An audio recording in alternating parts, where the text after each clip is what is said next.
Bonjour à tous. Donc, nous nous retrouvons aujourd'hui pour participer à ce webinaire sur la CMDB et l'observabilité. C'est une série autour de la CMDB et votre infrastructure IT.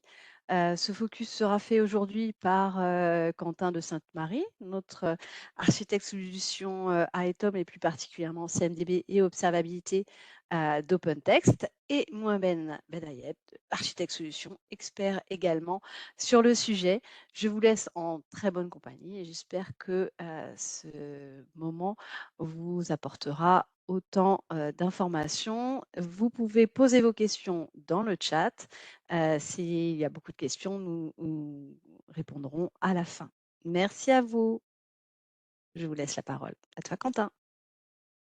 Bonjour à tous et bienvenue.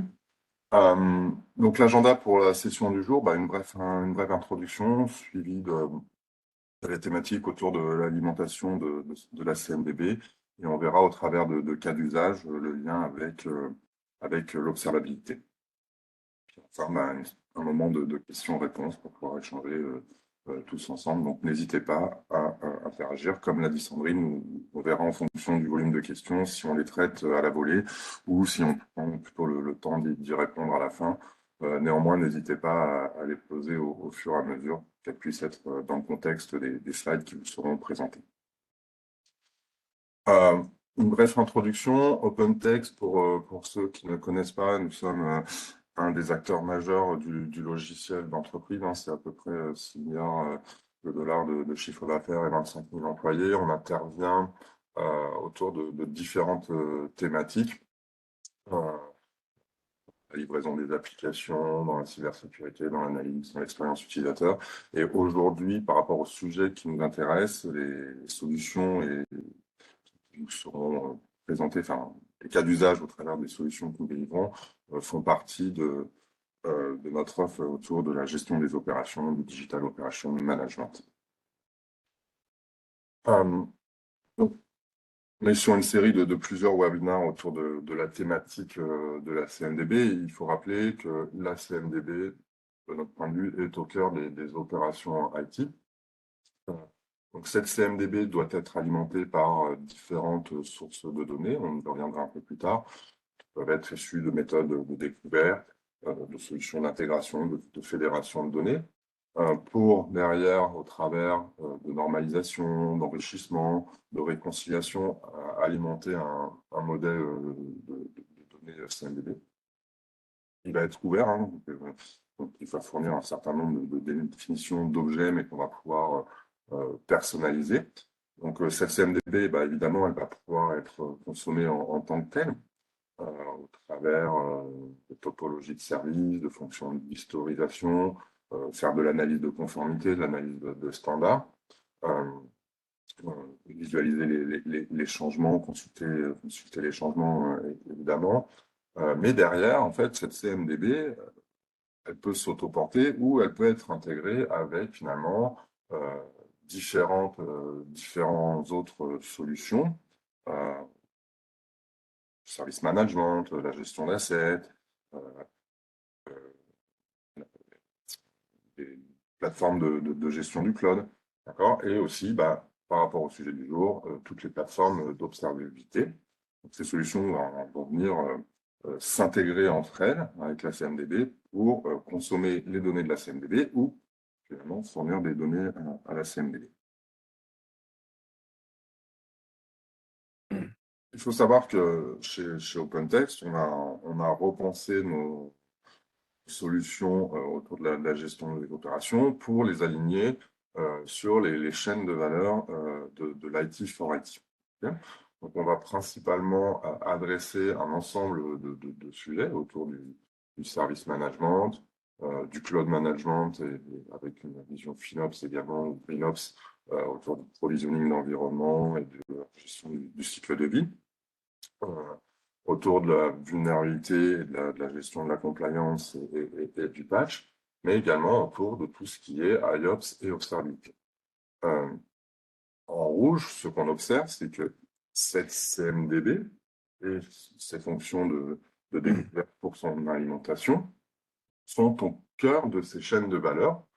Vous aurez request fulfilled ou du detect to correct, et vont représenter un enjeu important pour s'assurer finalement de la bonne gestion de vos opérations IT. Donc on va commencer, au-delà de ces quelques slides de principes généraux, par échanger sur les différentes capacités et fonctions d'alimentation, les différentes approches pour pouvoir peupler cette CMDB. Peut-être Mohamed, je te laisse. Ouais. Bonjour, merci Quentin. Donc aujourd'hui, avec l'évolution des technologies, les attentes clients et business, ils sont en croissance continue en fait. Les attentes du business ne s'arrêtent pas seulement sur le périmètre IT standard. Aujourd'hui, nos clients demandent la centralisation de leurs données en fait, dans un seul endroit, que ce soit pour faire le monitoring, que ce soit pour faire la gestion des assets. Et là, la topologie est devenue primordiale pour définir les périmètres de chaque application, business application ou bien business service. Historiquement, on se limite seulement sur la partie IT des clients, mais aujourd'hui, on a élargi encore beaucoup plus le scope pour toucher plus les assets non IT, hein. Là, on trouve les assets telco chez les opérateurs de télécommunications, les assets IoT, entre autres les terminaux mobiles. Donc, plutôt notre présence s'est élargie en fait sur pas mal de techno, pas mal de typologies de devices pour essayer de vraiment répondre aux attentes de nos clients. Donc, l'idée, c'est que la CMDB doit être capable de fournir une topologie hybride sur les différents types d'assets. Et pour être capable de supporter ça, on a plutôt amélioré de plus nos capacités de découverte, là où Quentin il va vous démontrer. Voilà. Donc évidemment, une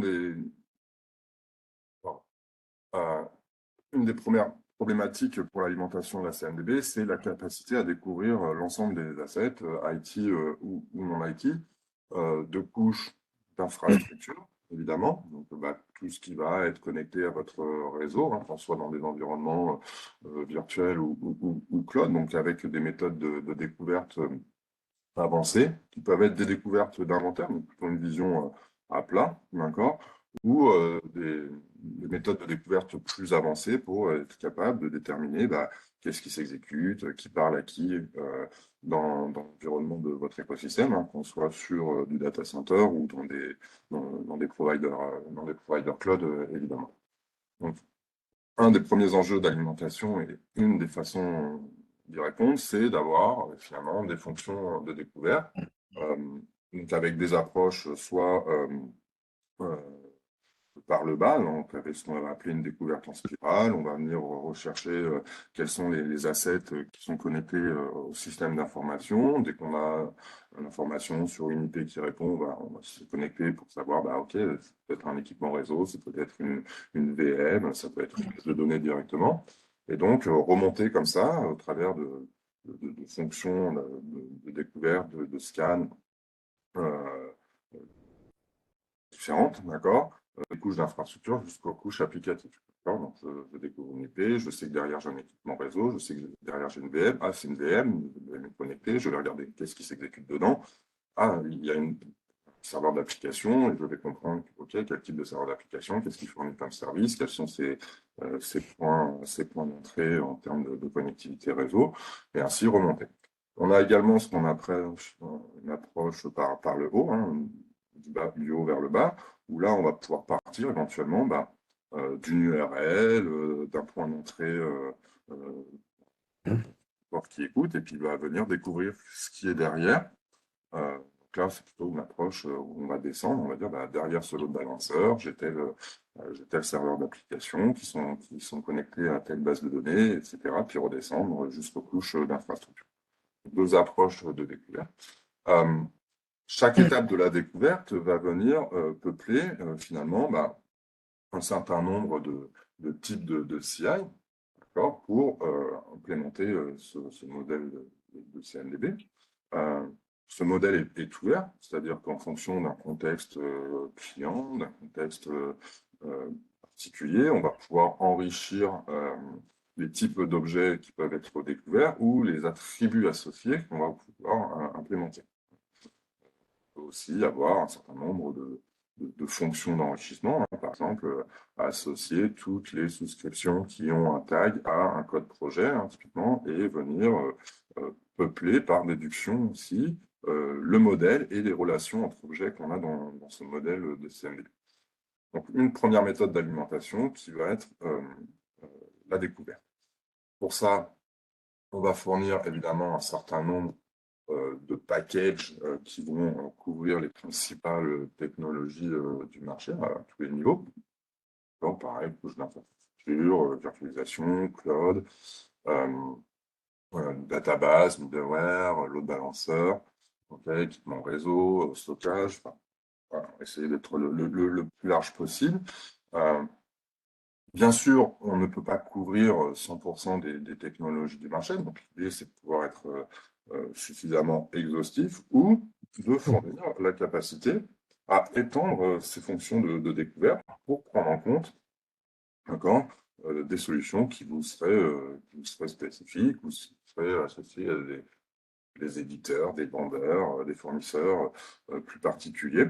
Donc, un contenu par défaut suffisamment riche, évidemment, mais également la capacité à venir étendre ce contenu pour pouvoir créer vos propres patterns de découverte finalement.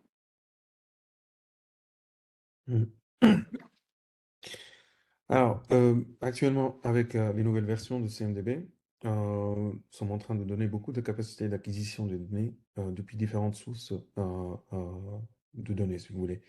Entre autres, les produits OpenText. Là, on supporte la majorité de notre produit, les produits internes OpenText, et ainsi que les solutions tierces. Là, on peut importer les données en utilisant différentes méthodes et librairies, entre autres les appels API, REST API, Web Service, ou bien via un studio d'intégration où on peut définir le workflow d'intégration entre une solution tierce et la CMDB. On est même flexible avec les compétiteurs, hein. Donc principalement, on s'échange de données avec ServiceNow, avec BMC, avec Jira aussi, hein, d'accord? Et on trouve aussi notre fameuse Max, la solution ITSM. Donc, on est très bien pour importer et exporter les données sous forme d'XML, Excel et CSV. Là, on trouve les cas d'utilisation où on injecte vraiment la partie telco dans notre CMDB. Et on supporte différentes technos de SQL si on souhaite vraiment interroger des bases de données pour récupérer des données et les injecter et les modéliser sur la CMDB. Sinon, on trouve aussi un marketplace. Donc, et sur ce marketplace, on trouve différentes content packs. Et ces content packs peuvent être publiés par l'éditeur ou bien des partenaires ou des clients qui ont développé des cas d'utilisation bien spécifiques. Entre autres, on peut trouver des content packs pour Kafka, pour NetApp, EMC. Et, euh, et, et, euh, et ici, c'est le moyen pour échanger vraiment l'expérience entre les clients et entre autres l'éditeur. Donc, on a aussi CMDB, elle supporte aussi et l'autorise, si vous voulez, en fait, des actions automatisées. Là, où on a eu des cas où on trouve orchestrateur, il est en train d'organiser et ordonnancer en fait des jobs de découverte et enrichissement au cas où on a besoin d'enrichir nos données. Donc, plutôt, on est flexible avec la majorité des cas d'utilisation qu'on a rencontrés chez les clients. Alors, toutes ces capacités, en fait, aident les clients à avoir une très bonne visibilité de leur topologie. Et entre autres, c'est d'avoir le mot-clé qu'on utilise toujours, c'est l'observabilité de leur environnement. Et là où Quentin va nous démontrer, en fait, un cas où la CMDB intervient pour enrichir l'expérience d'observabilité. Oui. Alors, juste peut-être un complément, ce qu'on comprend bien, c'est qu'effectivement, autant la découverte est une des méthodes d'alimentation, autant vous avez déjà un certain nombre de référentiels existants, hein, qui peuvent être dans différents outils, hein, OpenText ou non OpenText. Donc, il faut se vouloir agnostique pour l'alimentation de la CMDB. Voilà, ce qui est important, c'est cette capacité à vraiment intégrer d'autres référentiels. Il y a une question sur le chat, j'en profite pour y Oui. répondre rapidement. Donc, par rapport au slide suivant sur les fonctions de découverte, non, en fait, enfin, on n'est pas sur du hacking puisqu'on a différentes méthodes de type agent ou agentless. Donc, on peut avoir, par rapport aux exigences de sécurité, différentes approches de sécurisation, de verrouillage.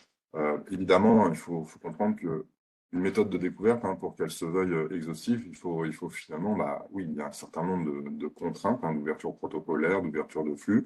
Mais tout ça peut être sécurisé, évidemment. Donc là-dessus, on pourra partager, si besoin, un certain nombre de retours projet ou clients, si nécessaire. Une des troisièmes méthodes d'alimentation de la CMDB qu'on voulait partager en lien avec l'observabilité, c'est que bah, finalement, effectivement, on a des méthodes de découverte, des méthodes d'import, des méthodes d'intégration par API pour l'alimentation des modèles de données.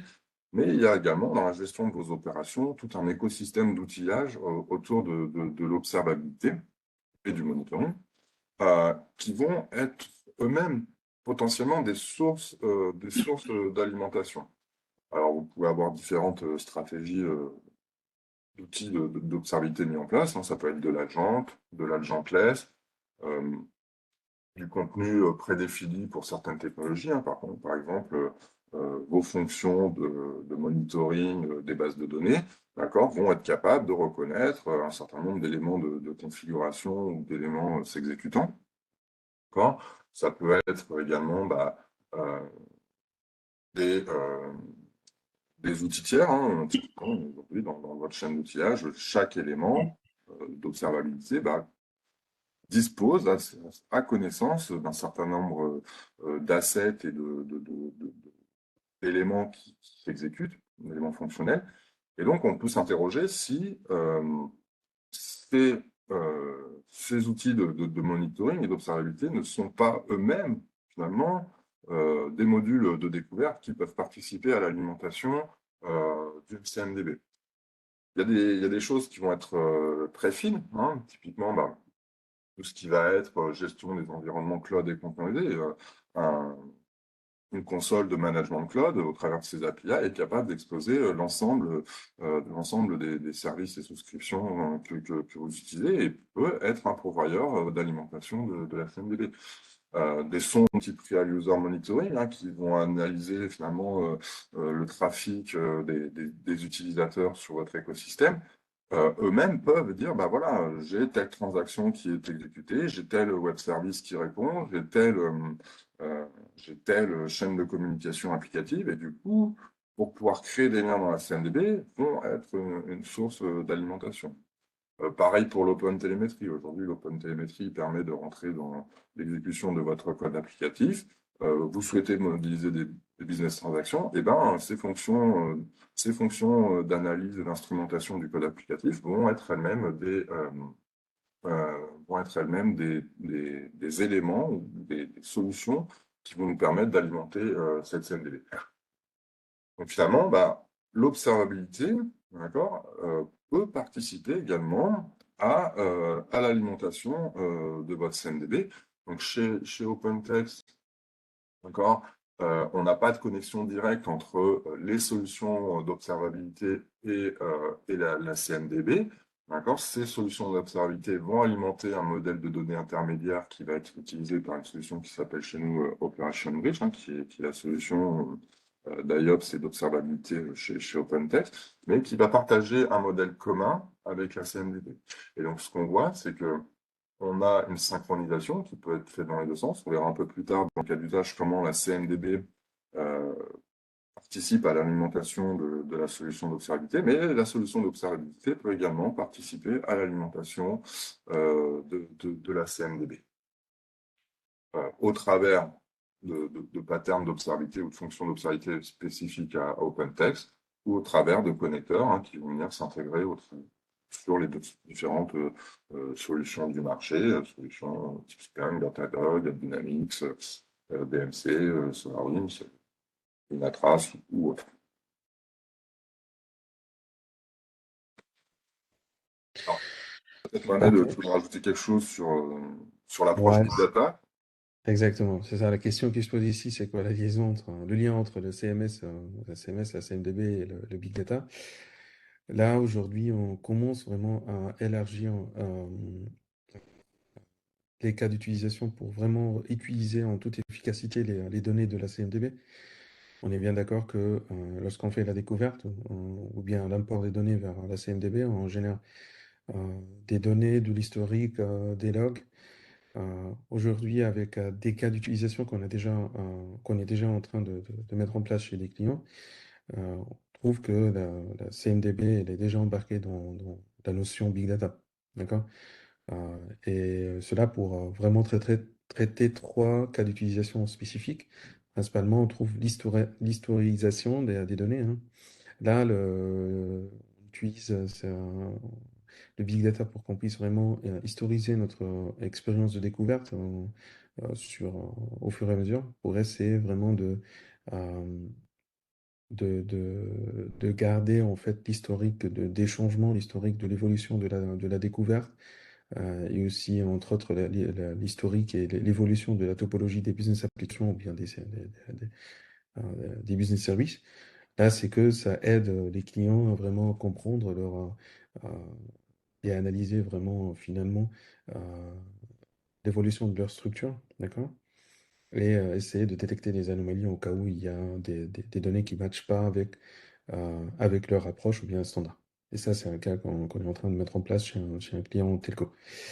L'autre chose, c'est qu'on utilise un modèle analytics pour qu'on puisse vraiment analyser la majorité des erreurs remontées par la découverte.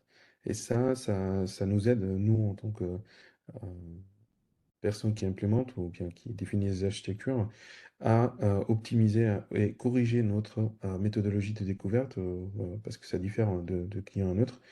Et d'avoir cette analyse de données, ça nous donne plus de visibilité sur le comportement de la CMDB et les différentes capacités ou fonctionnalités de la CMDB. Entre autres, on est en train aussi d'ajouter des fonctions d'apprentissage. Et principalement, c'est comment on peut apprendre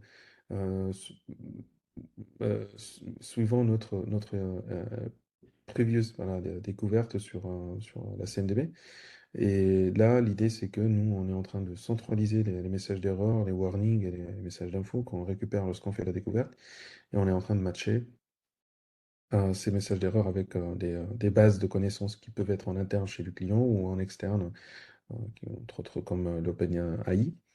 L'idée aujourd'hui, c'est que on essaie de proposer aux clients d'une manière automatique, hein, si vous voulez, c'est euh, les améliorations potentielles pour qu'on puisse vraiment enrichir notre découverte.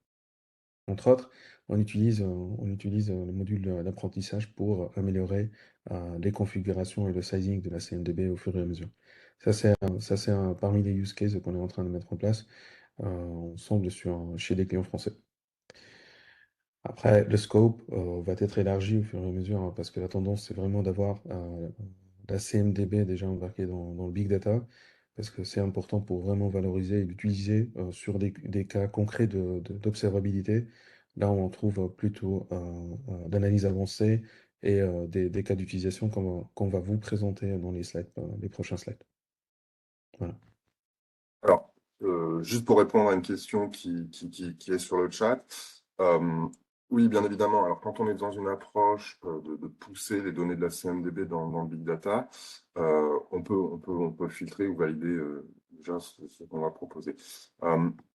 L'idée aussi de cette intégration avec des plateformes de type Data Lake, hein, c'est que en général, une CMDB n'est pas time series, c'est-à-dire qu'on peut consulter les changements d'historique. Par contre, si je veux pouvoir visualiser quelle était la topologie d'un service à un instant T versus en temps réel,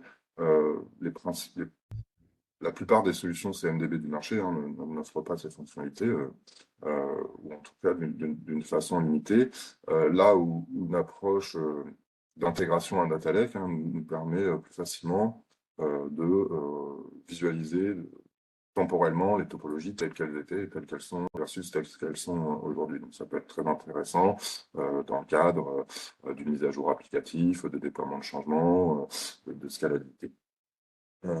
Et comme l'a disait très justement Mohamed, c'est-à-dire que on peut avoir aussi une observabilité de la CMDB elle-même. Est-ce qu'elle se comporte bien? Est-ce qu'elle est bien capable de réaliser ses fonctions de découverte? Est-ce que la qualité de la donnée est là? Et est-ce qu'on a des tendances de dégradation ou d'amélioration sur la qualité de cette donnée? Donc, c'est évidemment une extension hein, de la CMDB que d'aller pouvoir pousser ces données dans un data lake pour utiliser des fonctions d'analytique. Juste, si tu me permets, j'ajoute un petit Bien sûr. mot avant d'avancer, c'est que nous, actuellement, on propose vraiment une licence Vertica qui est en community, qui donne aux clients un terabit de données. Et c'est Vertica, c'est jusqu'à un téra de données, c'est gratuit. Donc, et les clients, ils peuvent utiliser avec tous les modules pour vraiment commencer leur expérience avec Big Data s'ils souhaitent bien. Voilà. Pardon. OK. Donc, on voulait maintenant présenter quelques cas d'usage en lien avec l'observabilité et comment justement l'intérêt de cette intégration, en tout cas les liens entre la CMDB et l'observabilité. Donc effectivement, chez OpenText, on a une vraie approche autour de l'observabilité et de l'IOPS. Donc, comme on va s'appuyer finalement sur quatre phases principales, hein, une phase de découverte.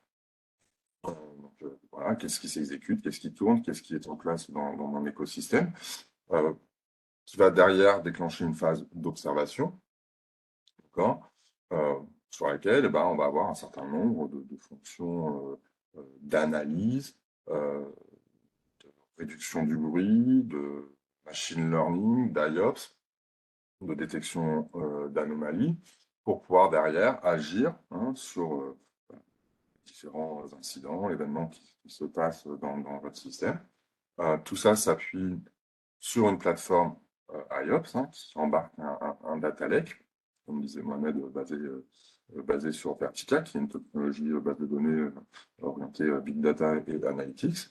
Et du coup, qui va finalement nous permettre de produire un certain nombre de mécaniques embarquées d'analyse, mais aussi un certain nombre de fonctions de consommation de l'information, que ce soit à des fins de dashboarding, de reporting, de workflow de diagnostic ou opérateur, de gestion d'événements, etc.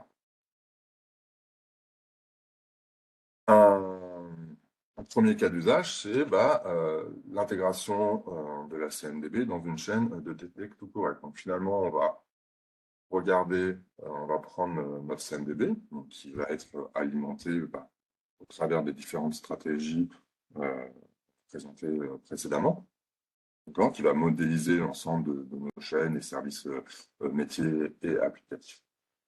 Cette CMDB, finalement, on va partager ce modèle de données avec nos plateformes d'observabilité et de gestion des événements, d'accord, et deux, avec notre ITSM. Pourquoi? Parce que derrière, ça permet d'avoir un cercle vertueux de données uniformisées entre ces différentes solutions ou éléments de gestion des opérations. Donc, typiquement, l'exemple, c'est que les résultats de la découverte vont être peuplés dans les outils d'observabilité pour pouvoir déclencher de l'automatisation du monitoring, pour pouvoir associer finalement au bon CI les événements ou les problèmes de performance qui se produisent. Ces CI vont être également synchronisés typiquement avec vos outils de gestion des incidents, de telle sorte à ce que quand vous voulez faire de l'ouverture automatique d'incidents ou de tickets, vous puissiez associer directement incident au bon élément, au bon CI, au bon serveur, au bon service métier impacté directement. Dans cette chaîne vertueuse d'intégration, c'est également, au-delà de l'ouverture des incidents, la capacité à pouvoir automatiser des actions de diagnostic ou de remédiation. Donc, on comprend bien l'enjeu important de partager ce modèle de données CMDB d'accord, ou CMS, avec les plateformes d'observabilité et les plateformes d'ITSM, et d'avoir un lien fort entre ces différents processus et plateformes pour bien partager le même modèle de données.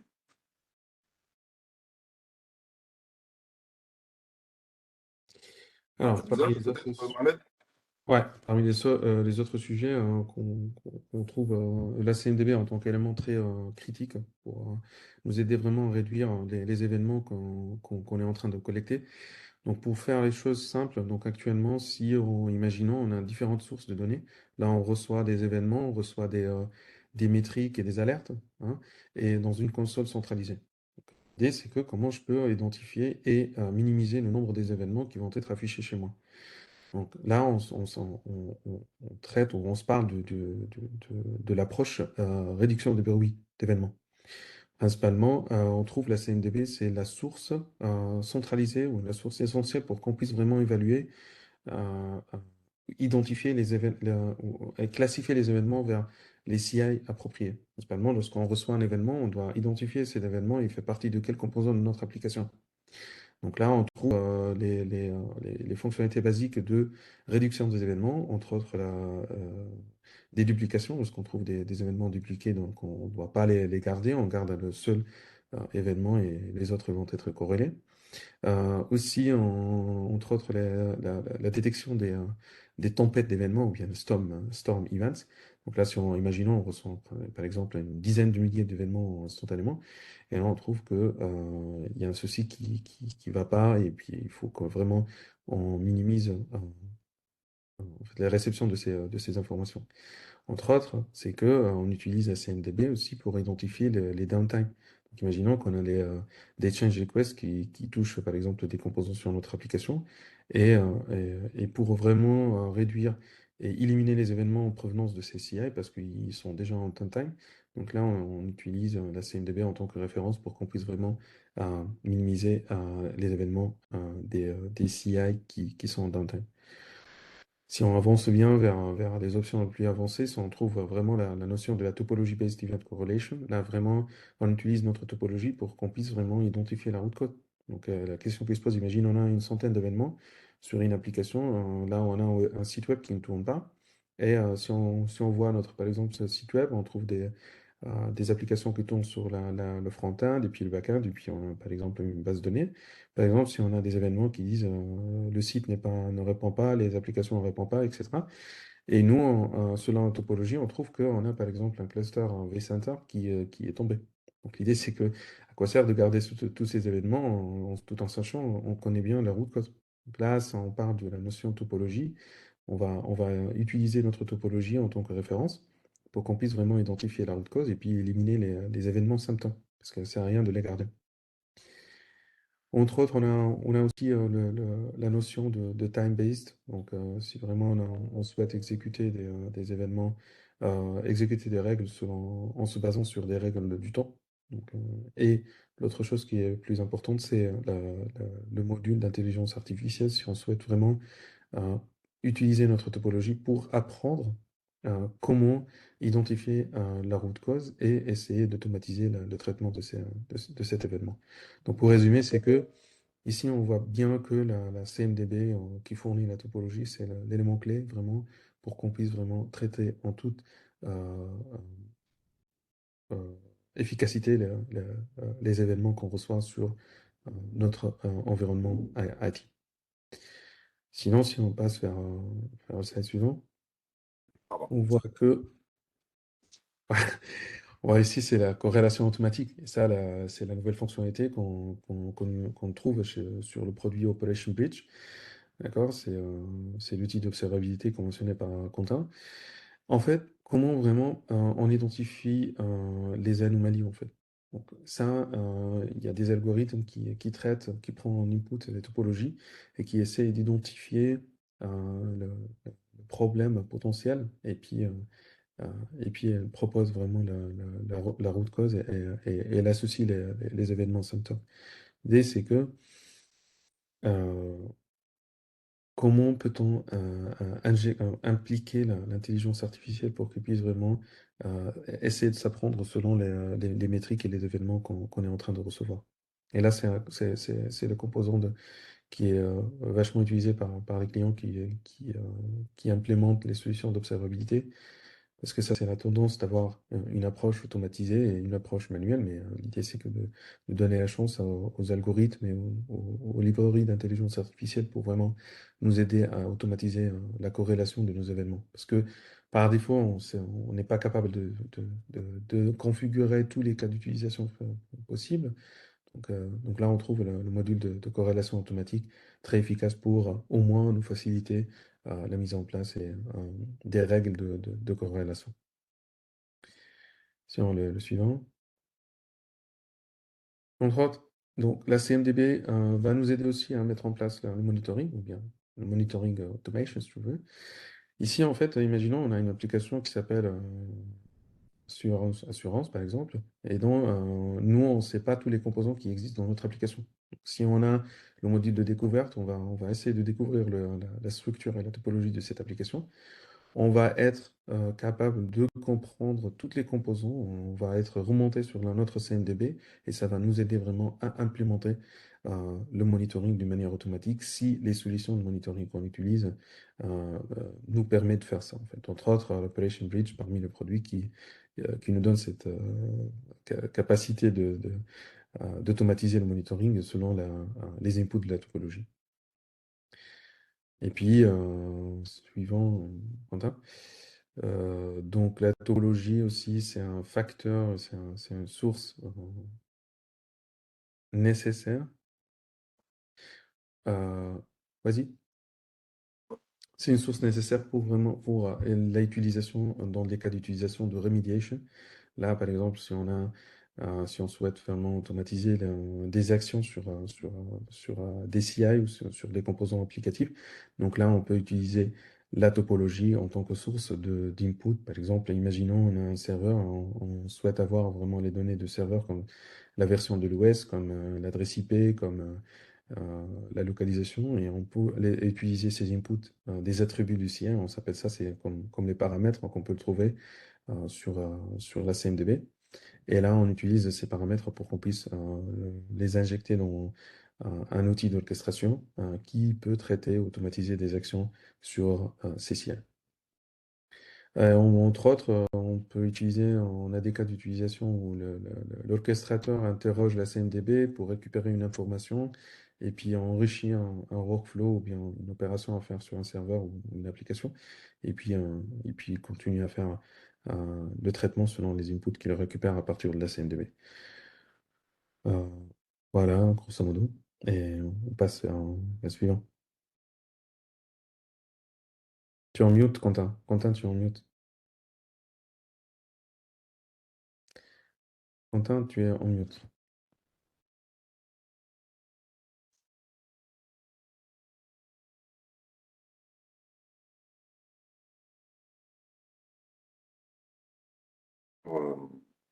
Sur le serveur d'application, redescendre à la base de données. L'orchestration, il ne faut pas la voir d'un point de vue unitaire, hein, où je vais juste taper un flux de diagnostic sur mon web serveur ou sur ma base de données. Elle peut orchestrer les différentes étapes de diagnostic, hein, ou de résolution sur l'ensemble de la topologie d'une application. Hein. On peut avoir des flux, des automates complexes, d'accord, qui vont transversalement par rapport à la chaîne applicative, exécuter les différentes actions. Ce qu'on voit apparaître aussi de plus en plus, d'accord, c'est de l'orchestration intelligente qui va venir finalement regarder dans les différentes solutions passées qui ont pu être exécutées ce qui a fonctionné pour résoudre un problème et s'adapter finalement à cette historique de ces solutions passées pour tenter de remédier automatiquement, d'accord, un événement qui se produirait. Donc, on a de plus en plus aussi de modèles d'orchestration et de remédiation intelligente qui vont tenir compte de ce qui s'est déjà fait ou de la topologie. Oui. Donc, la CMDB, quand on va aller sur ces différentes fonction d'analytics et d'intelligence artificielle est vraiment également au service de cette IA dans le cadre de la gestion des opérations d'observabilité. On distingue, et ça c'est le marché qui nous dit, finalement, trois types d'AI, prédictive AI, AI causal et AI générative. Typiquement, sur de l'AI prédictif, on va être capable aujourd'hui de proposer la détection d'anomalies multivariantes. J'ai des changements de tendance au travers sur mes temps de réponse applicative, et puis derrière, je vais mesurer le nombre d'exécutions ou de requêtes base de données avec de la latence. D'accord ? Au travers de ce modèle CMDB, je vais être capable de faire de l'analyse croisée des changements de tendance ou de comportement de mes temps de réponse. D'accord ? Donc, typiquement, j'ai une courbe de tendance qui se dégrade ou qui change par rapport à ces saisonnalités habituelles sur le temps de réponse de mon application. Derrière, j'ai des nouvelles entrées dans les logs de ma base de données, ou j'ai une dégradation sur les requêtes qui prennent un peu de temps à s'exécuter. Et je vais faire une détection d'anomalies en croisant toutes ces informations. La CMDB va également être importante pour tout ce qui est, comme l'a présenté typiquement Mohamed, sur la corrélation automatique, sur la réduction du bruit. Donc ça, on a bien vu que cette topologie était importante pour pouvoir associer entre eux les différents éléments de cause des symptômes. Et puis sur la générative AI, finalement, là, on va aller plutôt sur de la simplification du cockpit utilisateur. On va aller sur de la génération de code automatisé à des fins de dashboarding, à des fins d'automatisation. Et typiquement, là, un peu les sujets sur lesquels on travaille, c'est pouvoir dire, compte tenu d'une topologie, Generative AI, propose-moi la création d'un dashboard automatiquement. Et donc, en embarquant, par exemple, la partie génération de code SQL. Generative AI, propose-moi un flux d'automatisation, en tenant compte également de cette partie topologie. Donc ça, c'est les sujets sur lesquels on travaille. Alors, ce n'est pas forcément des fonctionnalités qui sont disponibles out of the box à ce stade. C'est des fonctionnalités qu'on est capable de mettre en place on top du data lake, mais sur lesquelles, dans les prochaines versions à venir, il y aura aussi des contenus par défaut. Ça, c'est un axe de travail très fort chez OpenText de pouvoir finalement proposer des mécaniques d'AI générative autour de cette plateforme d'observabilité et de la CMDB.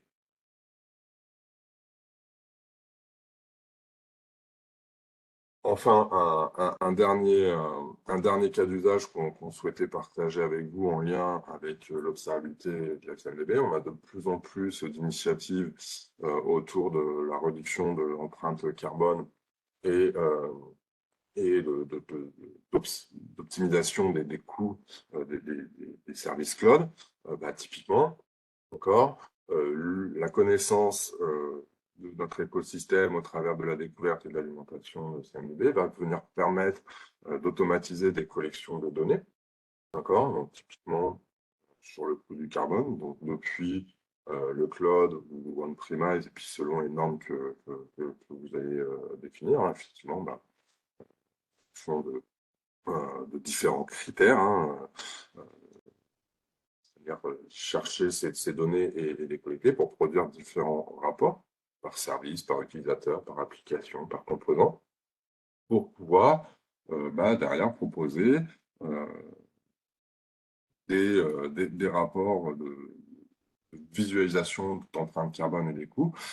Cette approche GreenOps, quand on la lie à l'observabilité, d'accord, on est plutôt sur une approche observabilité versus gestion des assets. Donc, plutôt que d'avoir une approche par l'inventaire, d'accord, on va chercher à avoir une approche par des mesures de consommation de compute, de CPU. Évidemment, il faut demain pouvoir l'étendre à des consommation, de capacité électrique, d'eau, de climatisation, enfin environnementale. Ça, c'est pareil, hein, ça dépend aussi des données qu'on va être capable de collecter par défaut. Donc, évidemment, le compute en fait partie, mais de pouvoir étendre dans certains facettes, des solutions tierces de gestion de clim, de gestion électrique, pour pouvoir agréger ces données, pour pouvoir proposer des visualisations en termes d'empreinte carbone et de.